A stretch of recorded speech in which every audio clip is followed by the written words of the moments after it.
Alright guys, we're doing the 8th hard request. And look this up on YouTube before we do the lesson here. You'll really like this piano part if you haven't heard it. Look it up. It's called French Inhaler by Warren Zevon, Learning to Flinch. Anyway, French Inhaler, Warren Zevon, Learning to Flinch. It's a great, it's kind of a weird title and stuff, but the music is really good. The piano part is awesome. Let's hear a little bit of the intro. So listen to that and then come back and try the lesson here. And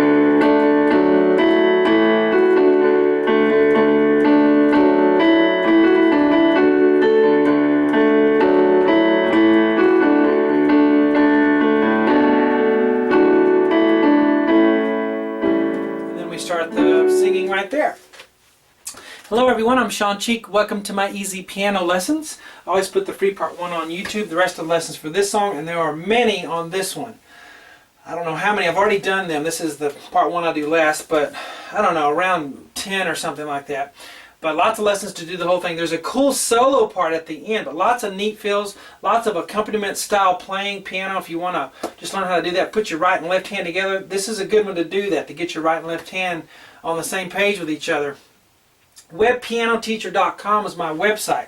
I have the rest of the lessons for this, as well as thousands and thousands and thousands of other lessons I've done over the past 8 years. It works on all mobile devices, and it's a great website. Hope you check it out. I have another website called ShawnCheek.com that is strictly for learning how to read music better. There's no popular songs on there. It's just my boot camp series of making you a better reader, make you a good reader.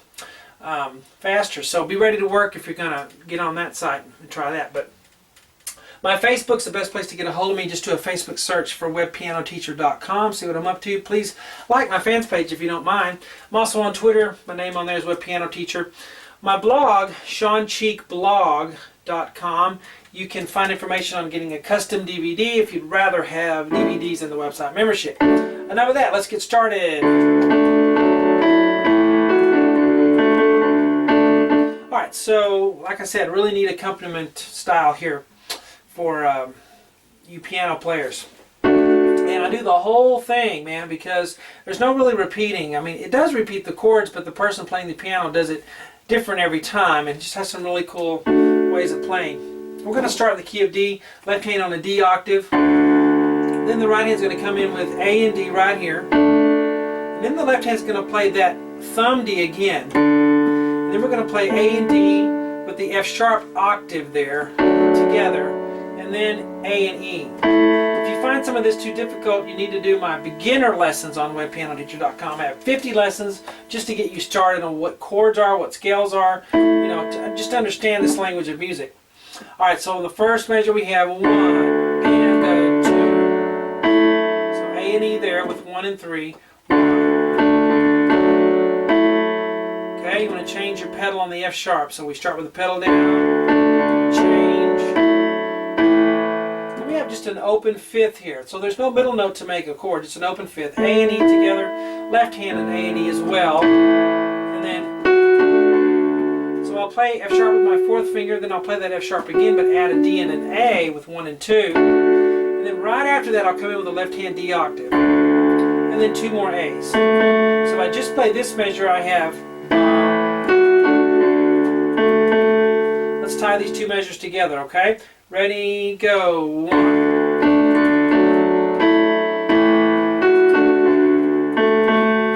Got that? Let's do it again.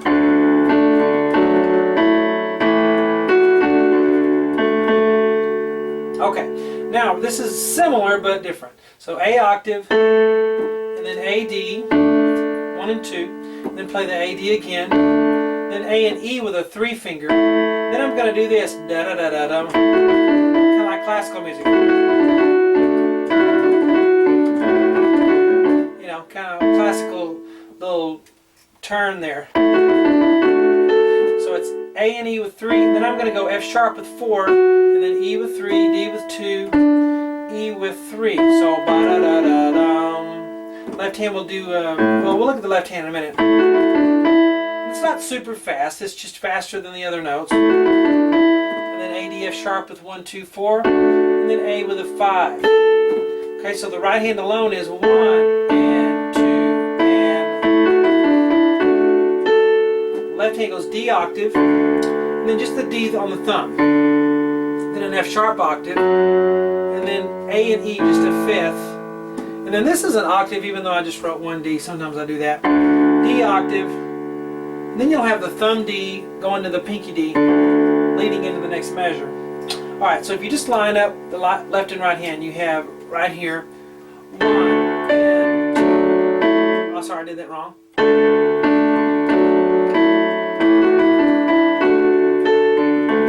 Okay, let's do this measure again.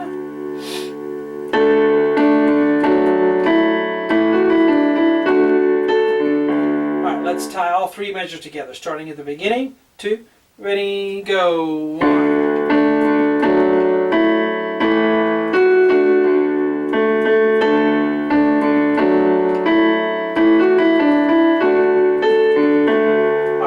This part, let's see.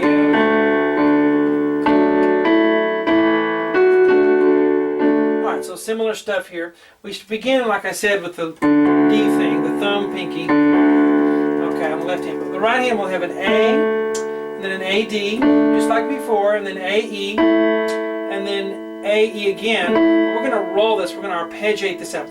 This is how I write an arpeggio on my whiteboard notation. It's just an upward arrow. And then an F sharp, and then AD, F sharp again, and then AD. So right in the same middle area we've been in. Left hand, alright, this will be the thumb, pinky, and then back to just the thumb D. Then we'll do an F sharp octave on that one, but a fifth on this one. And then a D octave, and then just the thumb D there. So octave, and then just the thumb. Okay, so if I start right here with that pickup D, I have and 1 and 2. Let's do that again for you, starting there and go.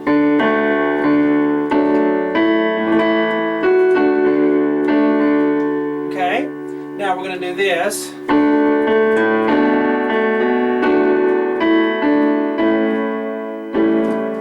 Okay. So, right here we have A and D, then an A and D again, A, alright, then A, D, F sharp with 1, 2, 4, hold that one for a bit, and then pa, pa, so your thumb's on A the whole time. Then we go E, D on the top, and that's that box. Let's look at the left hand. D octave, then this A will be quick, bum, bum. It looks like I wrote that A on underneath that one, and I did kind of, but make sure this A is first, and this A is next. So right, left, A and B, and that B will line up with that. Okay? And then you play that B in the gap, and then down to an E. Okay? So we put hands together on this measure, we have 1.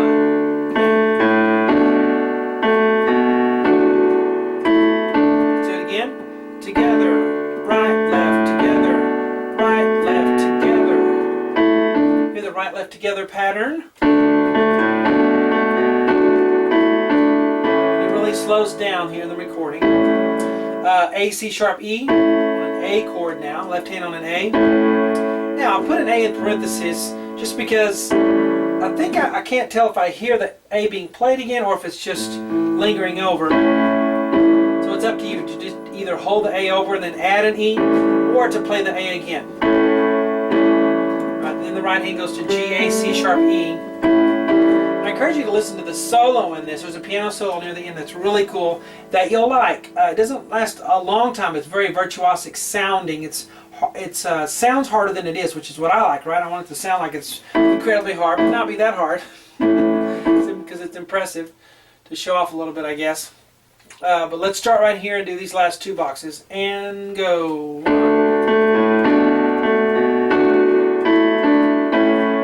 And the singing starts right there, okay? And that's where we start lesson 2 on the website, webpianoteacher.com. Let's do the whole intro one more time and then call it a day, okay?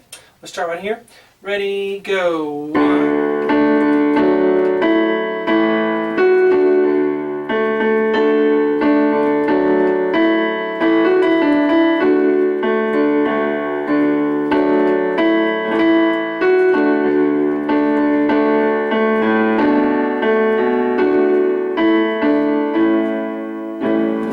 Okay, great song. I didn't know it till I was hired to do it and had to learn it, and I really like it. So I encourage you guys to take a listen to that live version and then use it as you learn this one. Talk to you later.